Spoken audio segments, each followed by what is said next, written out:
The title for this lesson is Antibiotics, which is probably something that you are relatively familiar with. You should hopefully know that antibiotics are drugs and you take them when you are sick. But what is really important that we get clear on today is that you can only take antibiotics for certain illnesses. And in order to understand which ones, we're just going to write down a simple definition of what an antibiotic is. So antibiotics, they are drugs that inhibit the cell processes in bacteria, or you can say they just kill the bacteria. Okay? Please underline the word bacteria. When we have been looking at this topic on health and disease, we've talked about pathogens and we've talked about different types of pathogen. Bacteria, virus, protists, fungi. Okay? They are all small living things that can make us sick. But when we are talking about antibiotics, you can only use these drugs, these antibiotics, to treat diseases that are caused by bacteria. If you've been infected with a virus, an antibiotic is not going to work. If you've been infected with a protist, an antibiotic is not going to work. Okay? They only work against bacteria. So you could take antibiotics if you got infected with the cholera bacteria, but you would not take antibiotics if you got infected with the flu virus. They are only used to treat diseases caused by bacteria. And you'll notice that the definition I wrote down is a little bit vague. Okay, so drugs that inhibit the cell processes in bacteria. Okay, so what exactly does that mean? Well, if you remember when we first spoke about bacteria, I said that there were lots and lots and lots of different types of bacteria. And because there's lots of different types of bacteria, there are lots of different antibiotics and they all work in a slightly different way.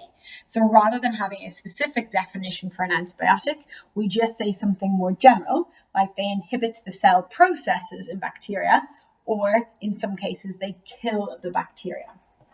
We're just going to remind ourselves what a bacteria cell looks like. So I think this is the third time I've drawn this on one of these videos. So hopefully you are starting to become familiar with it. I'm going to draw a double line around the outside. The inner line is called the cell membrane. The outer line is called the cell wall.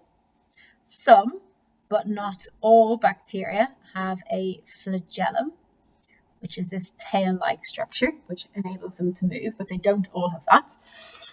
Bacteria are prokaryotic, and because they are prokaryotic, they do not have a nucleus. But just because they don't have a nucleus doesn't mean they don't have a DNA. And they have a circular loop of DNA, which is called a plasmid. And they have a larger loop of DNA, which is called chromosomal DNA. So this is your typical bacteria cell, okay? And next to the bacteria cell, I'm just going to draw a typical animal cell. Remember, we do count as animals, so this is just a generic drawing of an animal cell. But most of the cells in our bodies would have a similar structure. So we are eukaryotic. We do have a nucleus, so our DNA is found within that nucleus. And then we have got the cell membrane on the outside. Notice that I've only used a single line around the outside for the animal cell. That's because we do not have a cell wall. We have a cell membrane. We do not have a cell wall. And this is an animal cell. So if you remember back when we looked at bacteria and we drew out this diagram, and we also discussed how it is bacteria make us sick. Okay, we looked at all the different pathogens and we look at their mode of action, how they actually make us sick. And with bacteria, we saw that bacteria produce toxins. They produce toxins, and it's these toxins that make us feel ill. We looked at viruses, and we saw that viruses actually got inside our own cells and they took over our DNA and they destroyed our cells from the inside. And we looked at protists and we saw they did something similar. They got inside our cells and they took over and they destroyed our cells from the inside. Bacteria don't do that. Bacteria don't get inside our cells, okay? They float around in the bloodstream and they're producing toxins, but they don't actually get inside our cells. Now, while these toxins aren't particularly nice and they can make us sick, the fact that bacteria don't actually get inside our cells makes them easier to treat. The other reason bacteria aren't as difficult to treat is because if you look at a bacteria cell compared to our cell, there are lots and lots of differences. And this is key when you are trying to design a drug. Okay?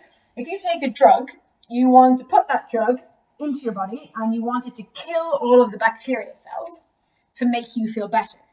But you don't want that drug to kill your own cells and for you to experience lots of horrible side effects.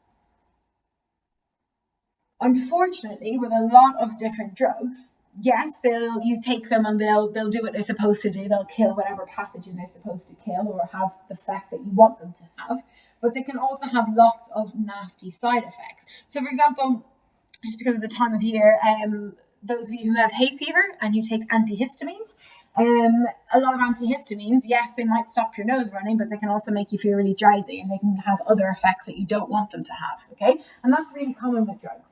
They'll do, hopefully, what you want them to do, but they can have other side effects that you don't want them to have. And, in some cases, the side effects can be pretty severe. And when you're designing a drug, you want to limit the amount of side effects that a drug is going to cause. So when you are trying to design an antibiotic and you want that drug to go into the body and only kill the bacteria, and you don't want them to kill your cells at all, when you're trying to design that drug, you're going to focus on the parts of the cell that the bacteria cell has that the animal cell does not have. So, for example, with the bacteria cell, some of them have a flagellum. So if you design your antibiotic to go into your body and only kill the cells that have a flagellum, then none of your cells are going to be affected and you're not going to have side effects. If you train the antibiotic to go in and specifically target the cell wall, well, only bacteria cells are going to be affected. Your cells don't have a cell wall. They're not going to be affected. So when you're producing that antibiotic, it's really helpful that the bacteria cell and our cell don't look the same, because you can then exploit those differences so that the antibiotic is only targeting the bacteria and it's not targeting your cell. As I said, the other big advantage of a bacteria cell is the fact that it doesn't get inside your cell. Because it's not inside your cell, it's possible to kill bacteria cells without damaging our own cells. Okay, remember, they're just producing toxins. They're not getting inside our cells. That, again, makes them a lot easier to treat. Okay, but I did say that there are lots and lots and lots of different types of bacteria. Because there are lots of different types of bacteria, you also need lots of antibiotics. And in general, you can split antibiotics into two classes. So actually, I want to write them here. They produce toxins. So, all right, I'm going to write a few things. They don't infect our cells. This makes bacteria easier to treat than other pathogens like viruses and fungi and protists. They're all getting inside our cells, okay? They don't infect our cells. This bacteria makes bacteria easier to treat than other pathogens. Also, I'm going to write that there's structural differences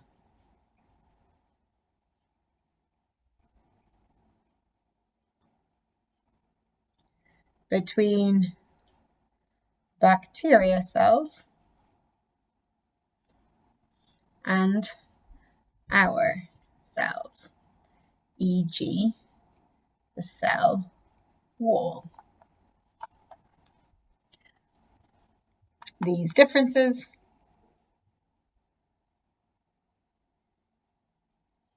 can be targeted to reduce side effects.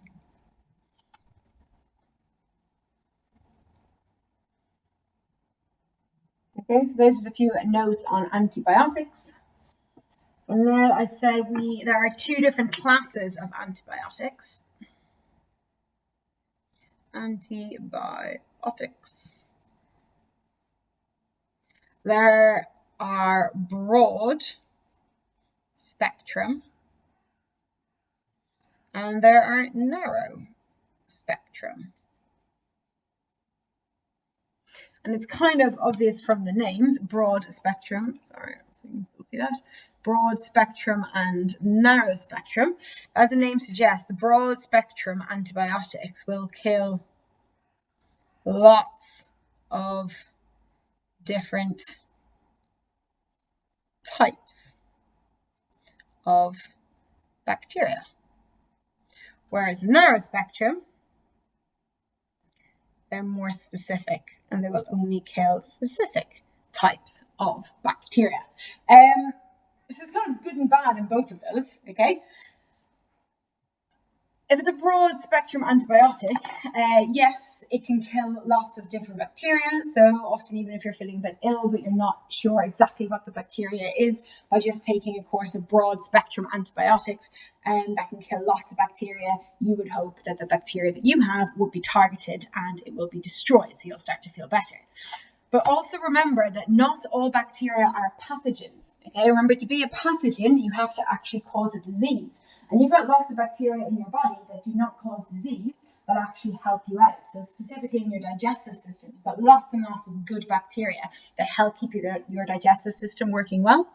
And if you're taking broad spectrum antibiotics, you can also destroy the good bacteria that live in your gut that you need, okay? So yes, broad spectrum can be useful if you don't know exactly what type of bacteria you've been infected with, but they can also have the downside of killing healthy bacteria in your body that you need. On the other hand, you've got narrow spectrum antibiotics, which are much more specific, so they'll only kill certain types of bacteria.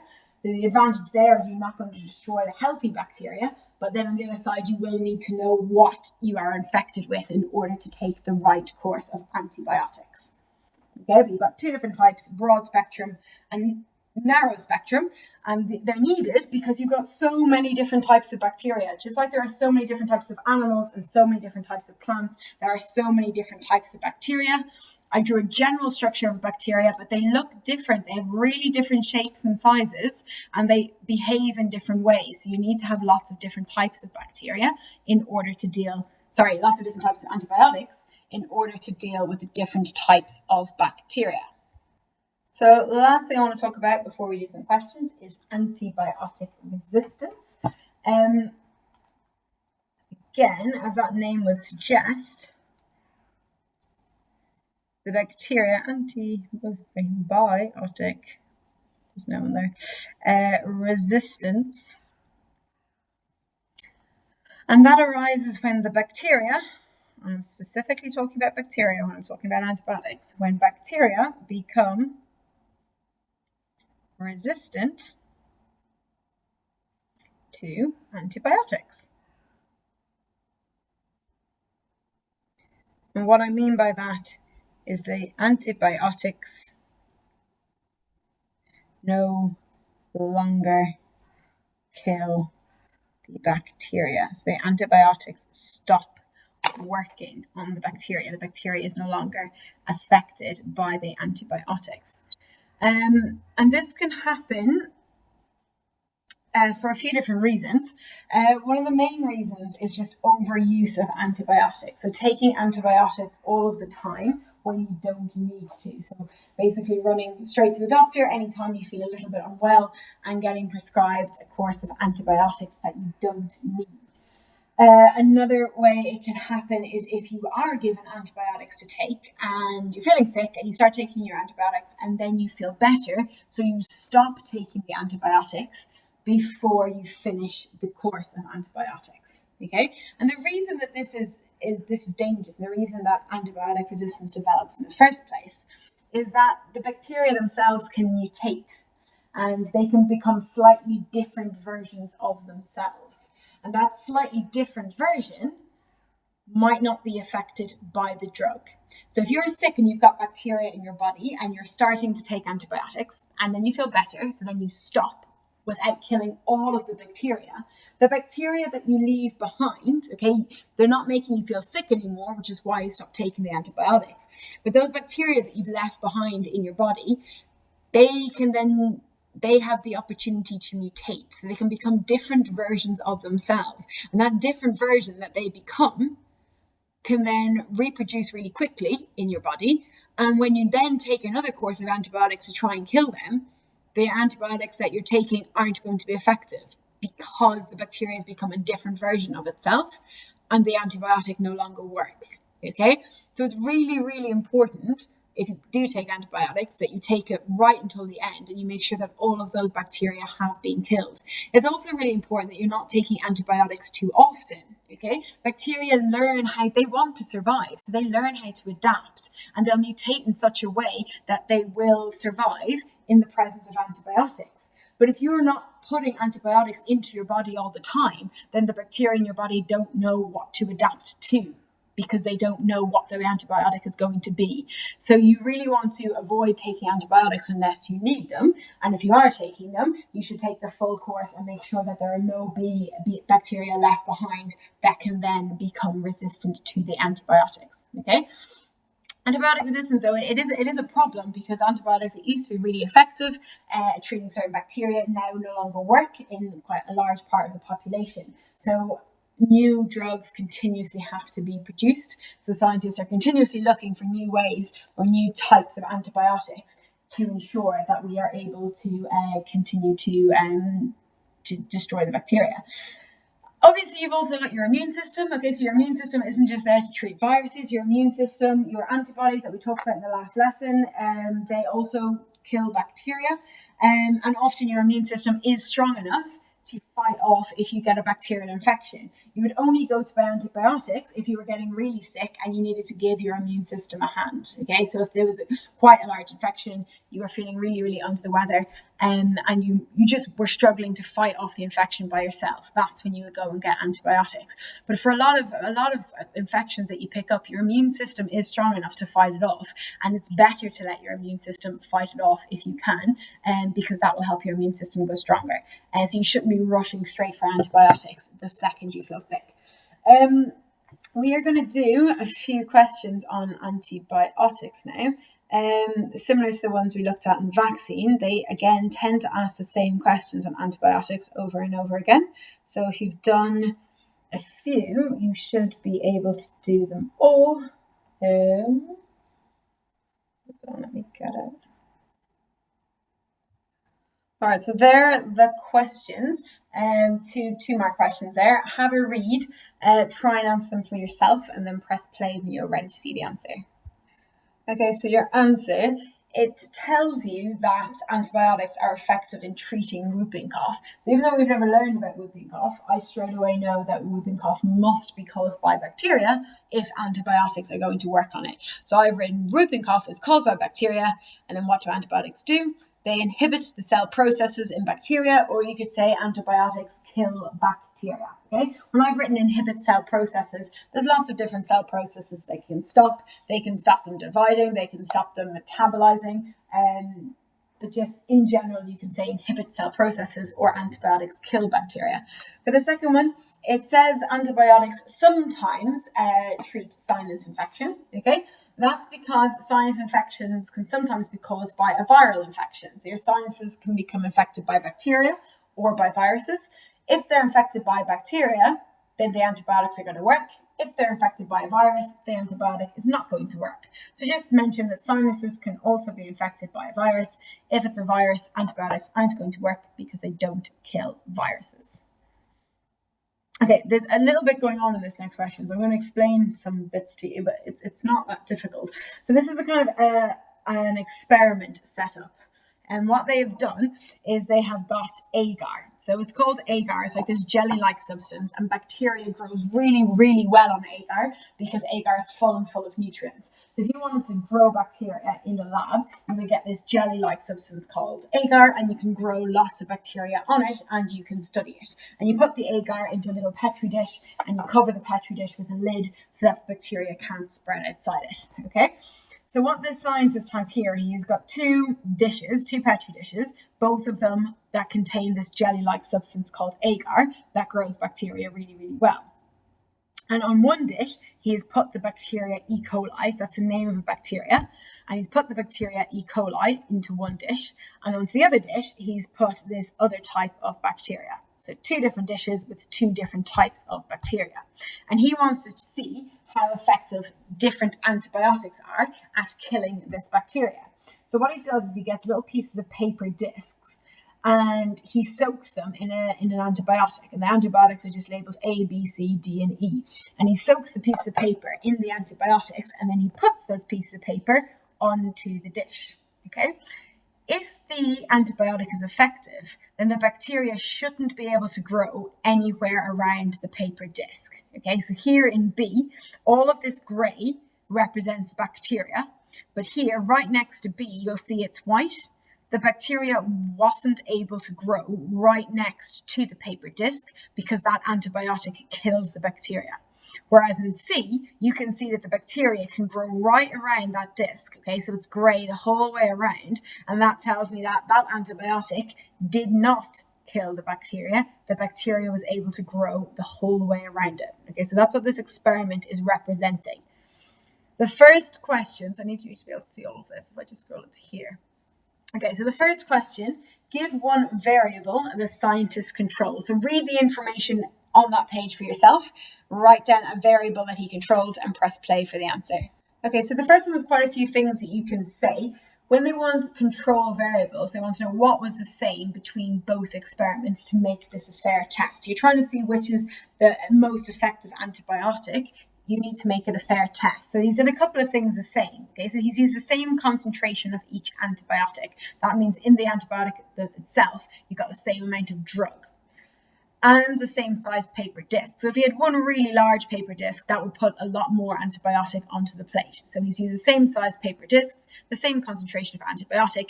He's also incubated them at the same temperature for the same amount of time. So any of these things here that I've underlined would count as control variables. The next question, it says use the results in these diagram to say which antibiotic A, B, C, D, or E was most effective of killing E. coli. So you're looking at this plate here because this has E. coli on it. Which antibiotic A, B, C, D, or E is the best at killing it?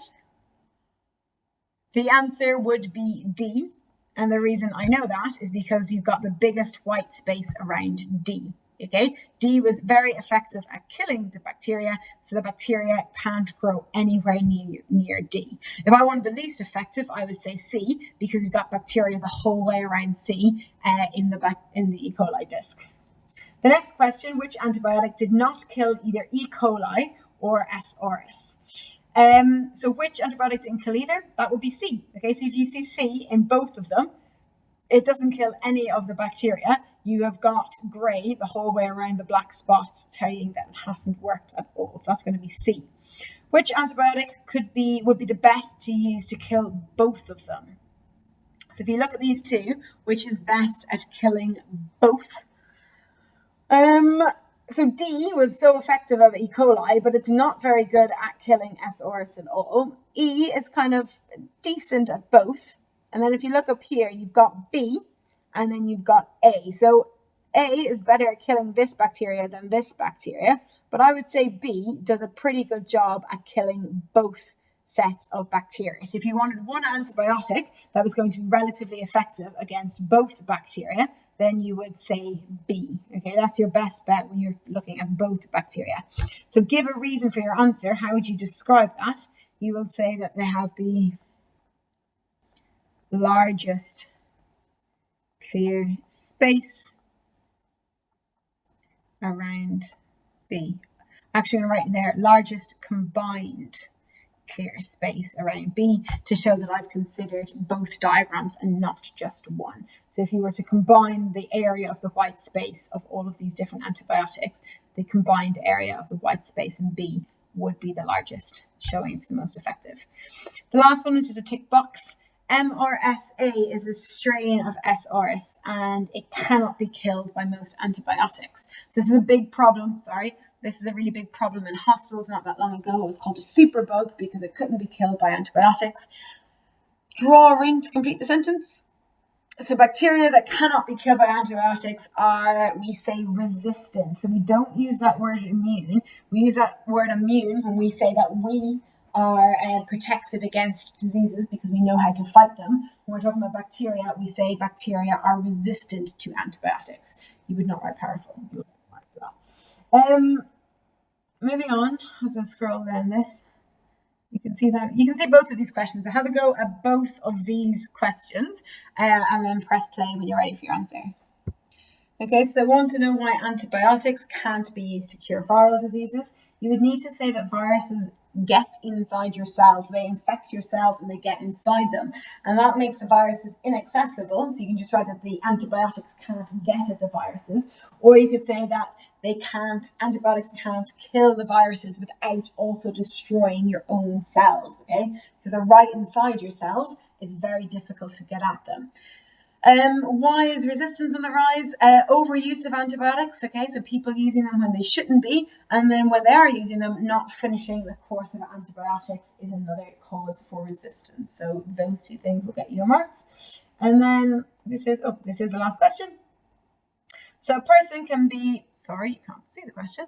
A person can be immunized against a disease by injecting them with an inactive form of a pathogen. Explain how this makes a person immune. So this relates more to our last lesson on vaccines, but have a go. It's for 3 marks and I'll write in the answer in a second. So this relates to vaccines, okay? The inactive form of a pathogen is a vaccine. What does a vaccine do? It causes white blood cells, and I've been more specific when I said lymphocytes, but on the mark scheme it only wanted white blood cells. It causes white blood cells to produce antibodies. So you get 2 marks for just saying that. You wrote lymphocytes, that's perfect, but they only wanted white blood cells. And then for your 3rd mark, because your white blood cells have produced antibodies once before, when you actually get infected by the disease, your body can produce those antibodies a lot quicker. You've got a much faster response. It's going to stop you getting sick. So then our antibodies can be produced rapidly if you get infected. So you need something to refer to the fact that the response is going to be much quicker the second time round. Now, on the mark scheme, it does say that you're not going to get the mark if you just write antibodies stay in the blood. Okay, so we saw when we looked at those graphs of antibody concentration in the blood that while the antibodies didn't go right back down to 0 in the concentration, it did get very, very low. So it's not that you've got loads and loads of antibodies still floating around in your blood ready to go. It's that if you get infected for the second time, your white blood cells can produce antibodies really quickly because they've already made them before. So you're talking about the secondary response being quicker than the first response, that they can produce them a lot faster, and that makes you unlikely to actually get sick. So just talk about that second response being really, really quick, as opposed to antibodies just staying in your blood, to make sure that you pick up that 3rd mark. Okay, so that's it for antibiotics. I'll do clinical trials in the next lesson because it's too much to put all together. We've only got clinical trials left and a lesson, and we're going to look at HIV in more detail just because it's an interesting one. But they're the only 2 lessons that we have got left in this topic. The quiz is on the last 4 lessons, so lessons 6 and 7, and also 8, 9 and 10. 8 was just exam questions, so it's on the content of 6, 7, 9 and 10. But if you've watched all those videos, then hopefully you should have no trouble answering the questions.